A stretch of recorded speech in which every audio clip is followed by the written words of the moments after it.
Welcome to the Natural Podcast of Selborne, hosted by Gilbert White's House and Gardens. I am Kimberly James.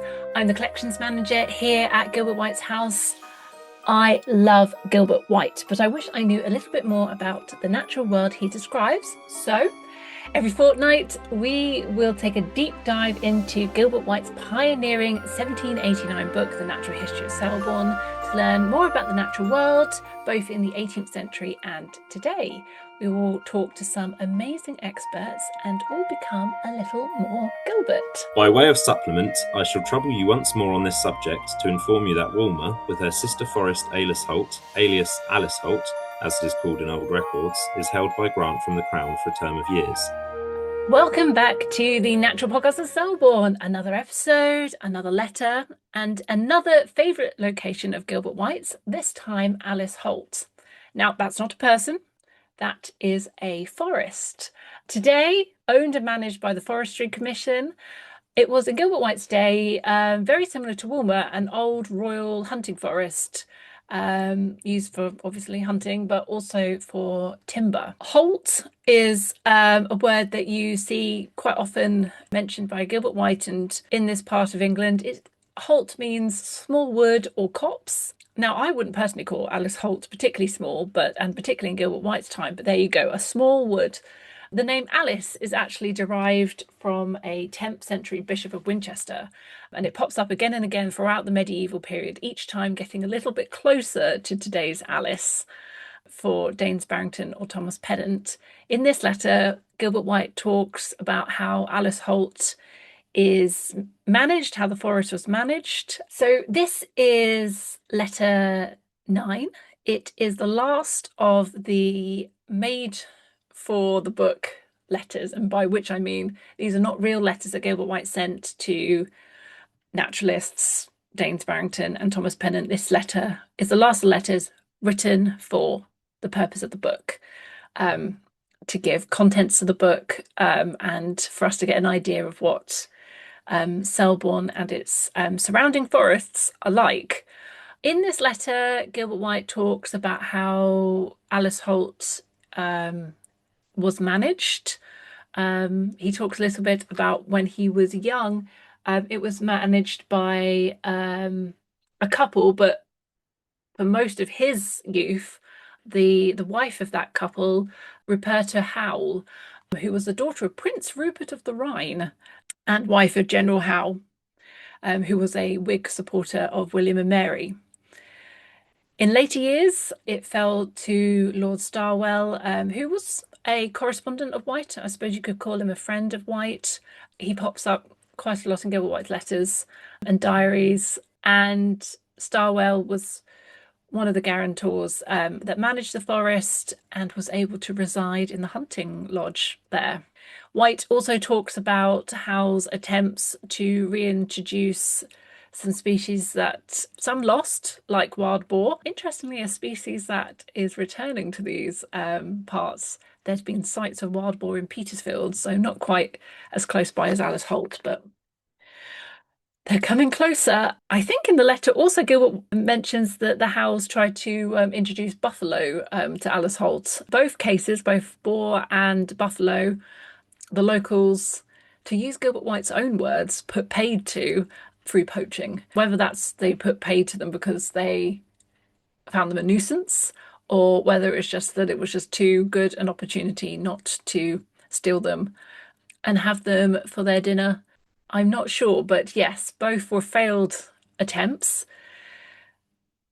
In typical Gilbert themes, he talks a lot about deer. When he's talking about forests, he likes to talk about deer.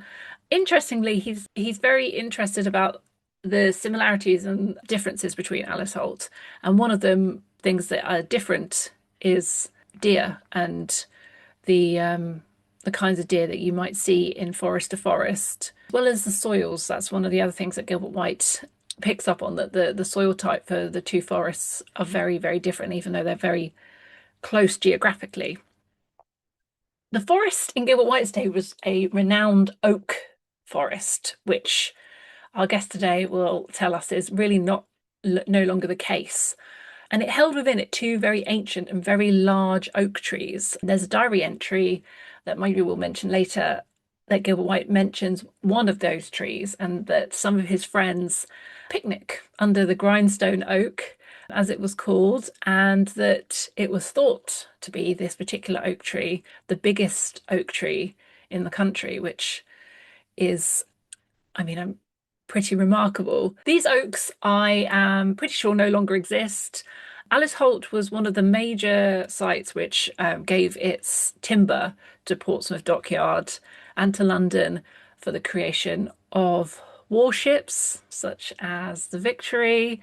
Um, and today you can walk the Shipwright's Way, which goes basically from places like Alice Holt, the places where the timber was harvested, and walk roughly the route that the timber would have been transported down to Portsmouth to build the ships that would have gone on to see action in the Napoleonic Wars and such like. This was something that was going on a lot in Gilbert White's day, this sort of harvesting of timber for architecture, but due to Hampshire's proximity, obviously, to the coast, for to build ships.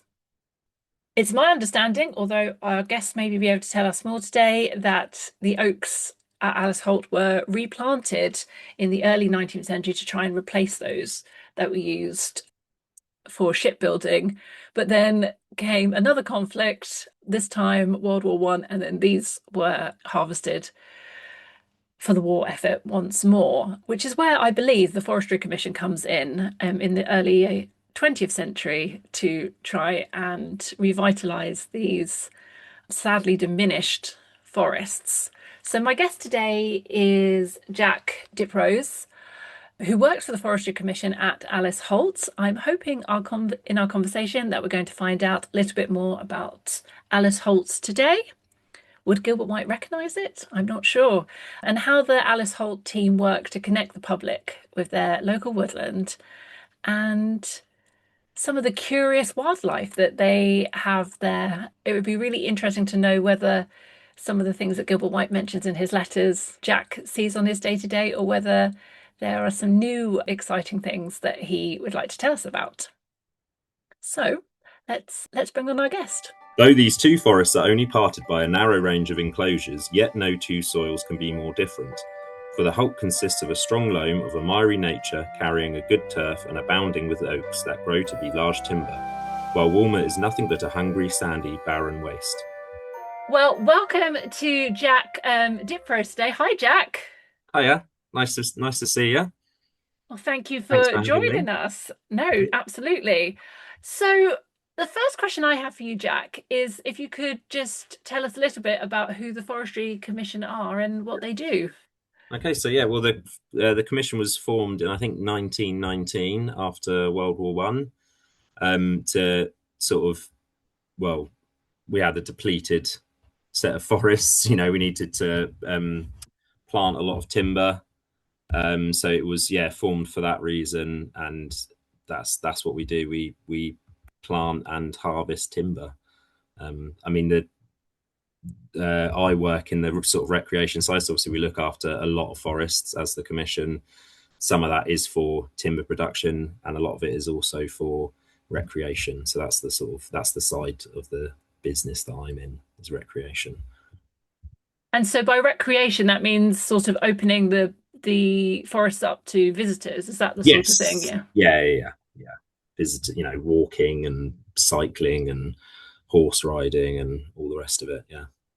Brilliant. I mean, Alice Holt is a very well attended forest. I mean, every time I've been there, it's always been lovely to see so many families enjoying the space and going on the Gruffalo walk and all things like Yeah, that. it's getting busier and busier. We keep adding more play and things like that. So it's getting, yeah, it's very popular. So yeah, it's really good. Yeah, that's fantastic. Well, what a nice way to sort of introduce people to the natural world through Yeah. play and through family days out. Brilliant. So, would you tell me a little bit about your background, how you got to Alice Holt, and maybe a bit about what a day in the life of Jack Yeah, looks sure. like? Yeah, so well, I didn't come to it in a sort of normal fashion. Usually people would obviously go and get a sort of countryside management qualification, things like that, and then go through it that way. I started off wanting to be a teacher, packed that in quite quickly when I worked out that's not what I wanted to do.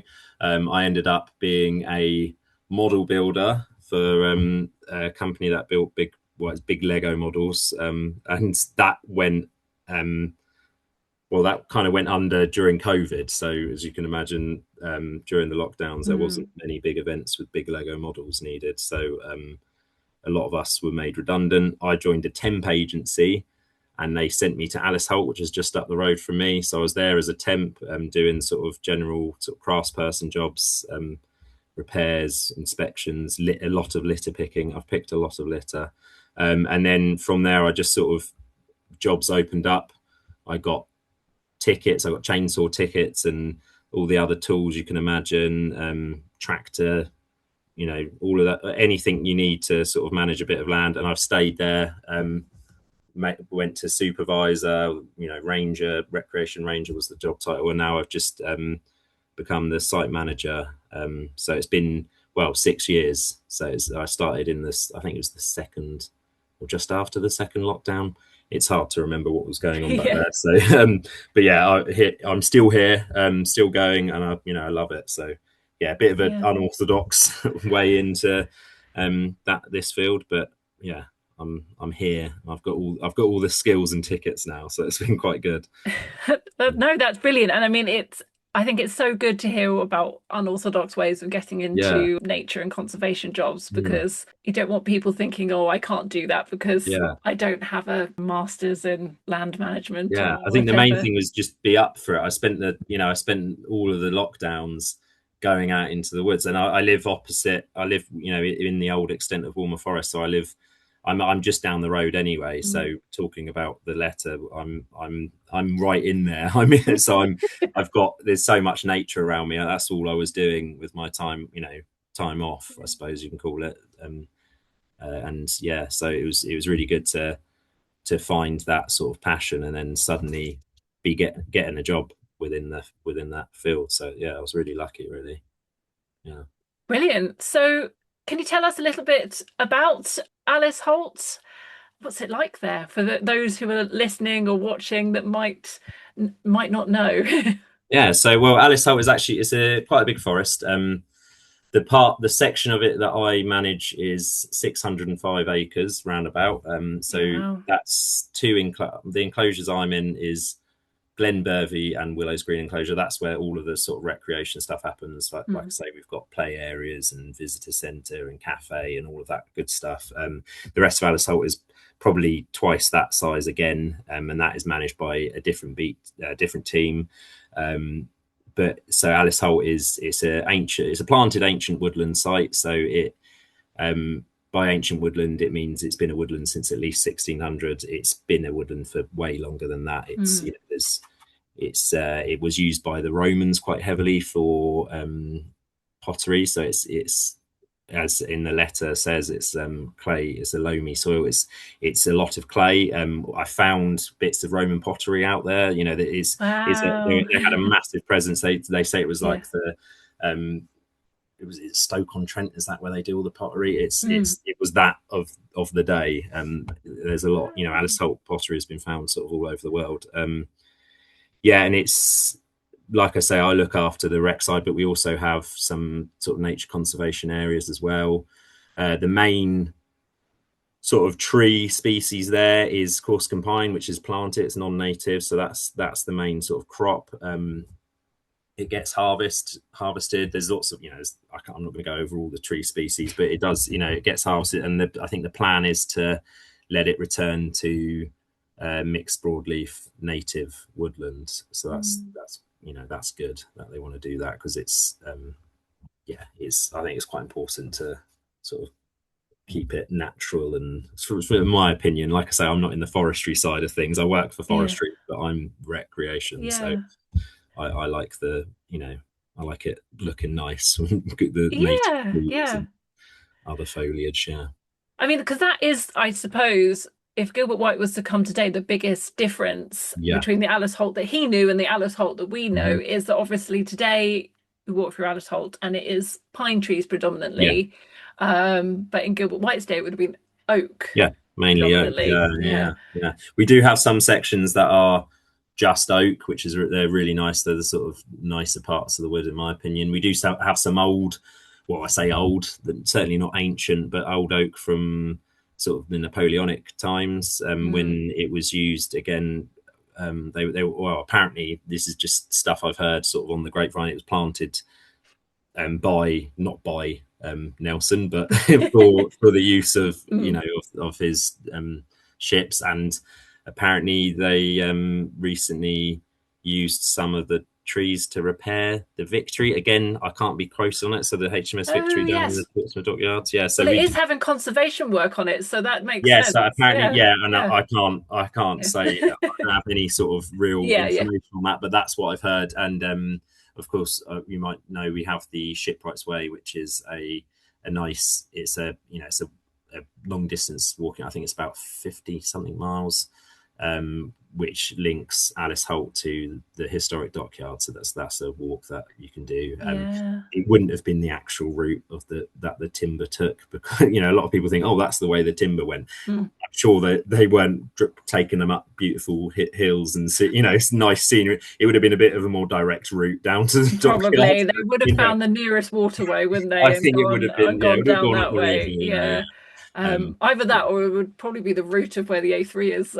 yeah, surely, yeah, it's the sort of route of least resistance, yeah, but it's, Yeah. yeah, like I say, there's a lot of history there Yeah, from it's full of Stonehenge to history. Romans to there's some old. I've looked at a report that Oxford Uni did on the archaeology there, and there's some old practice trenches for World War I just on one of our trails. If you go down, if you anyone listening, if they go to Alice Holt, if you go down the family cycle route at the start near the top of that trail, you sort of blink and you miss them because they are very degraded and hidden in the foliage. But there's these, well, if you see them, they are kind of quite obvious old trenches that were dug as practice for World War I. So there's bits and there's stuff Yeah. everywhere. There's more than that. That's just something I can Yeah. remember from the report Yeah. thread. That's amazing. I mean, I have to say, I've not noticed that, but it is remarkable to have a space that isn't just, special to us because Gilbert White mentions it, but it Mm. had, like you say, a Roman Yeah, story to it and medieval stories yeah, to it. And then, of course, the Royal Hunting Lodge, yeah, aspect yeah, of of its course, yeah, career, yeah, the fact that it's supplied timber for all these amazing warships and its importance in the world wars all the way up to today. I mean, if people are visiting the Globe, yeah, they're seeing some Alice Holt timber there as yeah, well, aren't yeah, they? yeah. There's a lot of yeah, it's still used quite a lot. Silas Holt is still quite an important producer of timber today. Yeah, so yeah, like you say, it was the new Shakespeare's Globe was built out of Alice Holt timber. I've also read that I think it was, I might be wrong in saying that. I almost want to Google it quick, but I think it was Geoffrey Chaucer's son was the first forest warden at Alice Holt when it was an Oh, official really? sort of Yeah. position. Yeah, so there's sort of funny little facets of Yeah. history. Yeah, Wow. but Okay, again, don't brilliant. quote me on that. No, no. We'll put a caveat of Yeah, but all yeah, of these facts that we have in our head are just facts they're in our just in head. my head. Yeah, yeah. I do the same thing where I say things and go, Citation needed. yeah, Yeah. absolutely.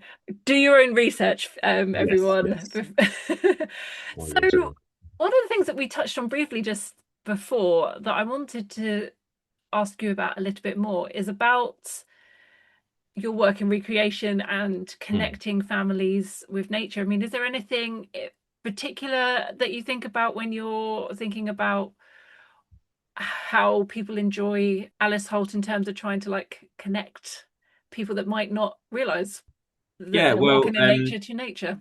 Well, definitely. So, I mean, you start off in the visitor centre. We've got all sorts of finds that we've, like bones and snake skins and things like that. And we like to do a Yeah. lot of, I engage with a lot of the customers that come through, certainly young children that are really interested in what we've got in there. And I would say, oh, if we found this over here, if you go to this area, there's a particular spot, Glenbervie Meadow, which is just off the play trail actually. So if you're visiting with a family and you go to the play trail, keep an eye out for Glenbervie Meadow. It's not well signposted. I'd like to do more with that, but it's a you can find adders there. You're guaranteed to see lizards scurrying around as you're going around, and there's birds of prey that nest there. We're hoping we get ground nesting birds like nightjar there. I don't think they are there at the moment, but it's the perfect habitat, and they're only just across the road over at Abbotts Wood, which is another enclosure of Alice Holt. So they're in the area.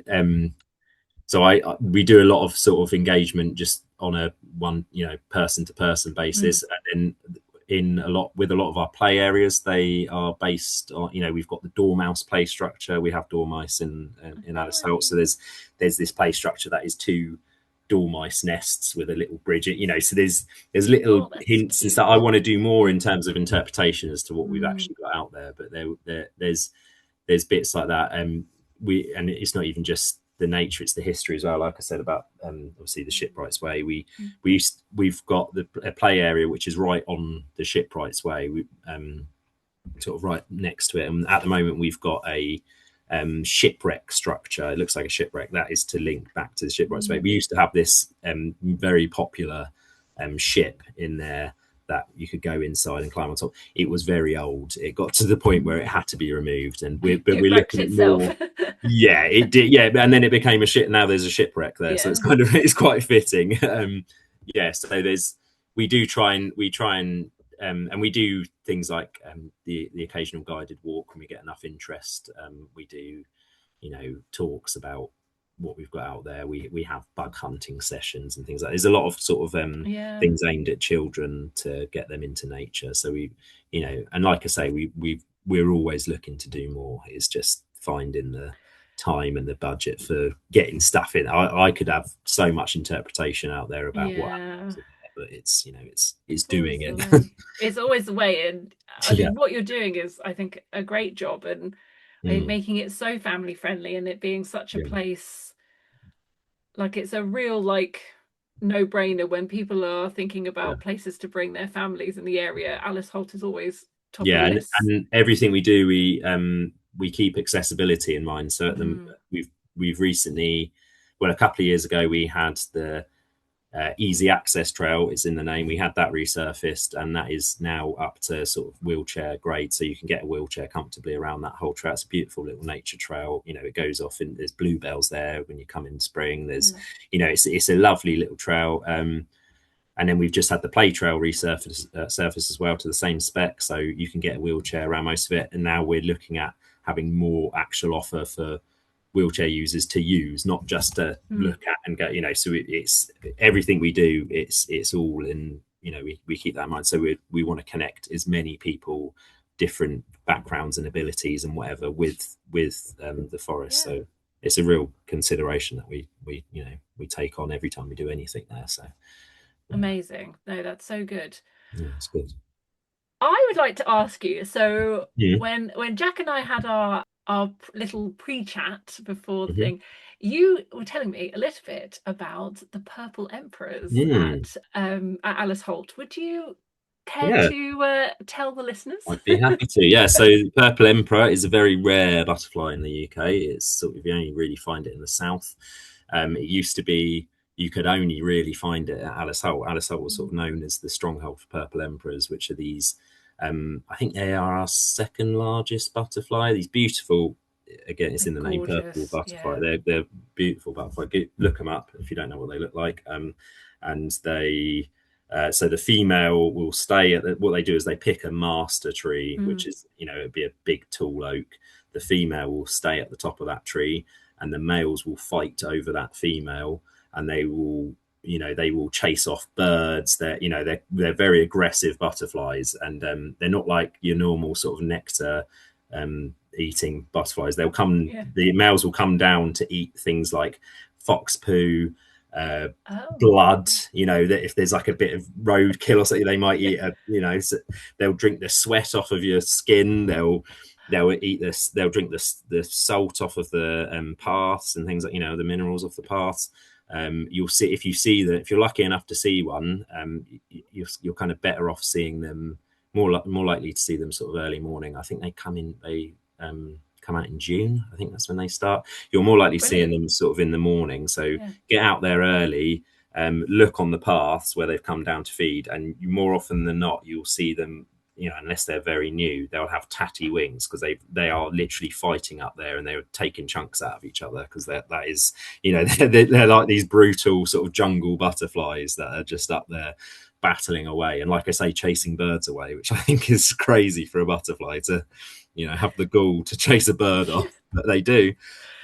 Yeah, so we've Yeah. got them. We try and, like I said, we've got this in that meadow that I was talking about, Glenbervie Meadow. We There's a lot of willow, and the caterpillars use the willow.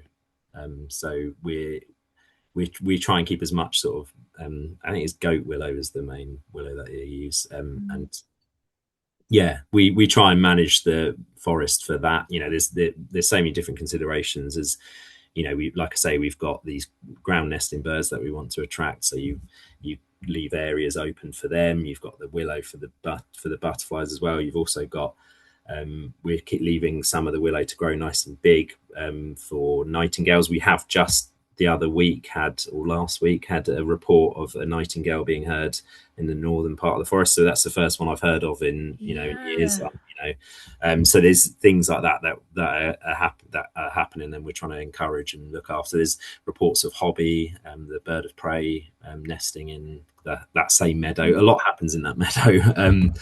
Yeah, so there's a lot of considerations when we sort of do Mm. any kind of work. We've got a butterfly corridor. I've seen white admiral butterflies, again, a really beautiful butterfly. I've seen them down there.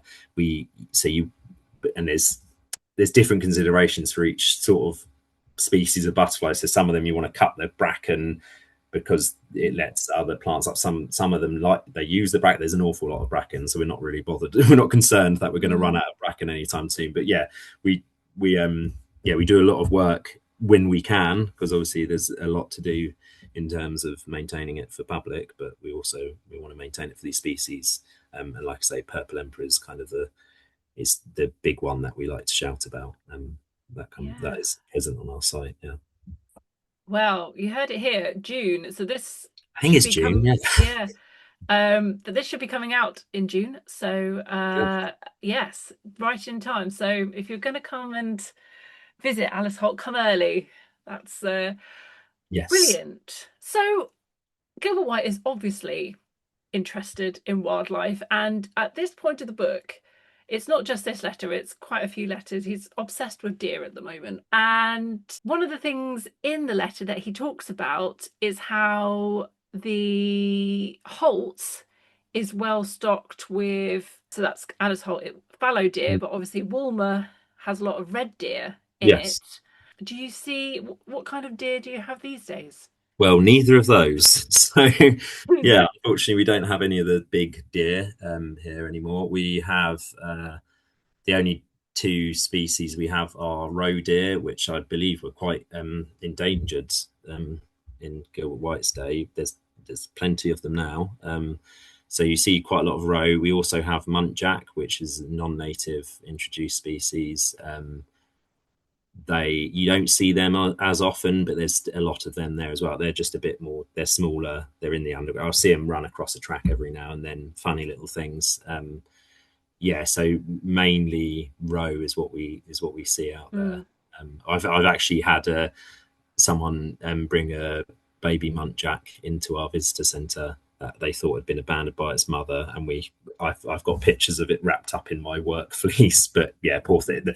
Just so anyone listening knows, if you do see a fawn out in the forest, more than likely the mother is very nearby, and if you do take that deer, that's now the mother's never going to go back to it. So you've now got with a muntjac, good luck finding a sanctuary that will take it in, as they are obviously considered vermin. So that Mm.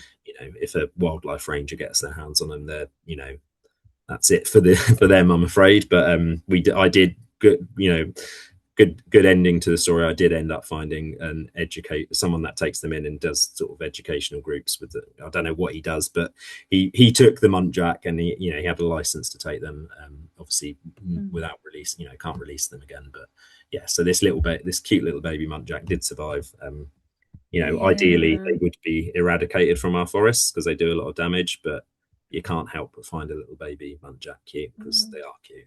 I mean, muntjacs in themselves, I mean, I do understand that they're not supposed to be here, but they are Mm. cute. Yeah, And yeah, so unfortunately, yeah, that's a yeah, baby one, I can imagine yeah. is They're cute even, already, so the little yeah, babies are yeah. very cute. Yeah, but like I say, not good, but yeah.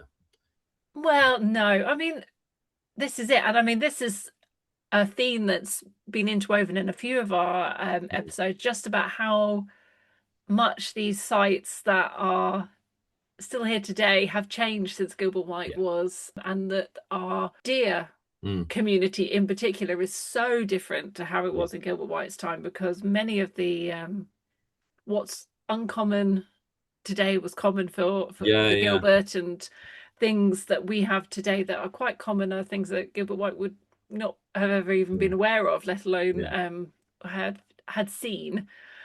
He would probably be absolutely over the moon to see a muntjac, but yeah, yeah, as a yeah. curiosity. So we like to finish off our conversations, Jack, by Mhm. asking our visitors if they could recommend a way that listeners and our viewers on YouTube could be more Gilbert. Do you have a recommendation? Yeah, well, I was thinking about it before. I say for me personally, it's using apps. Like Mm, you can get a book and you can identify things with books if you want. But if you want a quick, cheap way of doing it, where you can use your phone, download Merlin for birds. You can use Google image searching, or I use an app called Picture This yeah. for plants.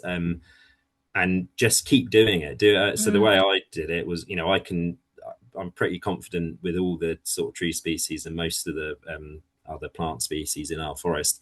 I just over and over again, even if I've already ID'd it and I think I know what it is, I'll ID it again, make sure that's the right picture and it's not just mm, it's come up with a sort of an erroneous identification, and you just keep doing it. Same with birds. You know, you can you get the you learn the bird song using the Merlin app. You Google the bird, you see what it looks like. You can draw a picture. I do a fair bit of drawing and sketching. You can draw brilliant. it, and once Yeah. you've drawn something, it's kind of locked in. You know what that is. That's Mm, a goldfinch that I'm looking at. That's a goldcrest. That's a, mm. you. I think that's the way to do it as a bit of an easy cheat method. Cheating, well, it's not cheating. You're using what you've got. No, Everyone's got and a I phone. mean, Download the apps and get out there and do it. And then once you know it, it's quite nice now. I won't take my phone out with me, and I'll walk through, and I'm identifying things as I walk past them without much thought, because you've just done it so many times that it's. And I think it does help. Also, I work in the forest, so yeah. I'm quite. I'm seeing it all day, every day. But if you don't, if you most people, we're quite a green country. If you're quite likely to live near a forest or other sort of Yeah. natural area. Just get out there and do it. Walk the dog and identify the plants as you go. It's quite simple.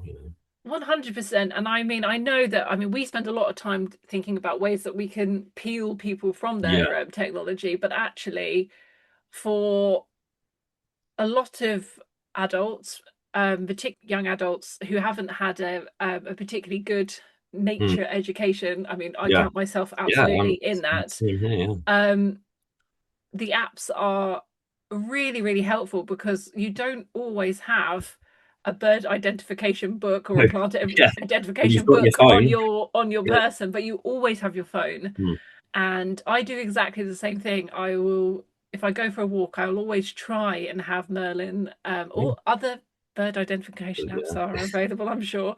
But always try and have listening, yeah, because I find it so helpful to help me try and identify what yeah, I am hearing.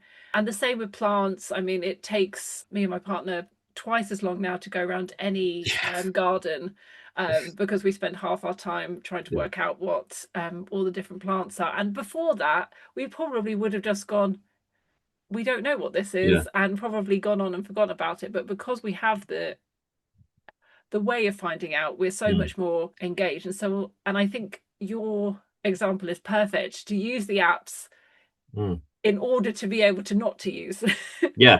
And the then apps. once you do know it, you can impress other people. You can pretend that you didn't use an app Exactly. and you just know what that tree is. I'm always winding my wife out Yeah. up on what, like you say, it takes ages to go out. I'm saying, what's that tree there then? Oh, look at the leaf shape, look at the bark. What do you think? And she's like, but she knows it now, and she's not used the apps. She's used me because I've forced it upon her to now knows what all the Yeah, trees are. And it's, yeah, it's brilliant to see because you can, once you know how to identify things and you learn the ways to do it just from, like I say, using an app, you mm, can pass that on and they don't need to use the app because you've got them, they've got you yeah, annoying them on a walk. Yeah. absolutely. I mean, we haven't properly launched it yet, but Gilbert White's house have got a an account on iNaturalist, Oh, and yeah. so we have volunteers and members of staff and visitors doing the good work on there. So if Brilliant. you look at Gilbert White's house, you can see all the things that people have found and looked at and Mm, identified in Selborne. So if you're ever bored and you've got the iNaturalist app, definitely. And I'm always in Selborne yeah. walking and stuff like that. So yeah, I'll, Oh, I'll add to it. yeah, yeah, do. We're really keen to yeah, try and make something of it. And we've just begun. So Yeah, it brilliant. would be good to, but I think that's a great one, Jack. And thank you so much Oh, for thank you. coming and talking to us Yeah, and introducing Alice Holt, one of Gilbert's favourite places. that's been a pleasure. Yeah, it's one of my favourite places as well. So we've got that in common. Brilliant. Thank you so much.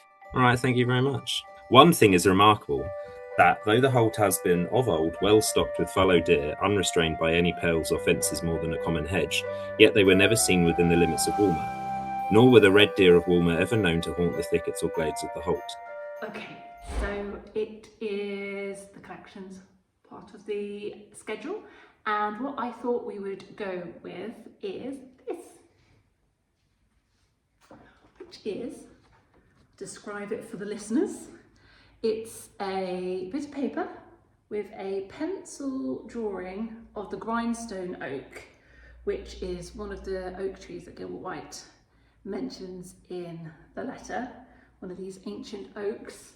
And at the bottom it has an inscription which I will try and read. The grindstone oak in the Holt Forest near Farnham in Surrey, at 7 feet from the ground, measures in, oh gosh, here we go with my, measures in circumference 34 feet, and at 14 feet length, this oak contains 1,000 feet of timber in the largest oak in all England. So that's what it says in lovely, but difficult to read at this time of day, handwriting. And then on the back, there's also some writing from one of our past curators, one of our very early curators, Reverend Walter S. Scott, not that Walter Scott. So they have an old drawing of oak mentioned by G. White in observations, compiled by Dr. Marsham to be the biggest in this island.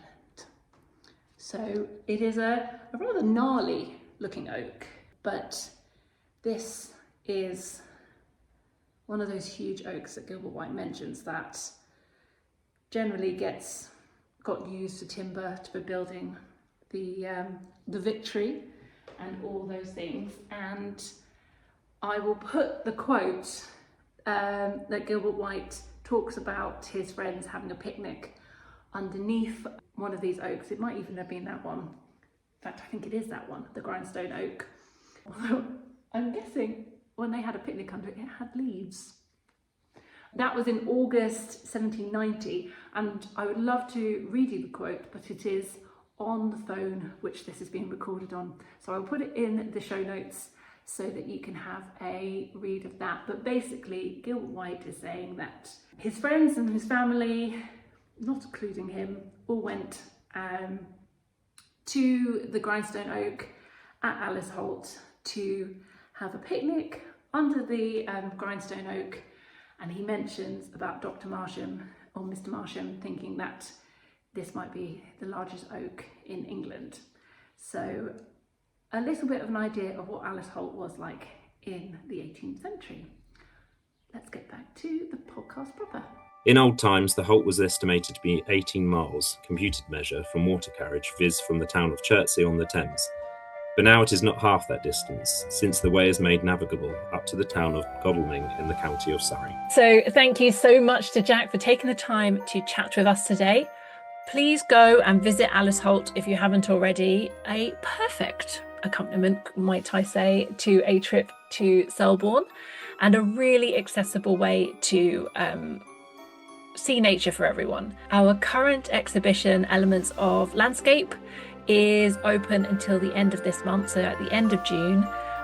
This could be a once-in-a-lifetime opportunity to see decades of artwork produced by the artist John Hitchens, all in one place, all celebrating the forms of nature here within the South Downs. And we've got lots of other things going on, lots of small events, workshops, tours, and family events all coming up soon. So have a look at our website and book on. As always, please share, like, leave a comment, let us know what you think, and we will be back very soon with a very exciting episode, because we are done now with the letters that Gilbert White wrote for the book, and we are into the letters proper. So we will be launching ourselves into the first letter that Gilbert White genuinely sent to Thomas Pennant, and our guest will give us some really fascinating insight into how the natural history of Selborne was written and who these other naturalists that Gilbert White was conversing with were. And yeah, so see you then. Thanks so much. Bye.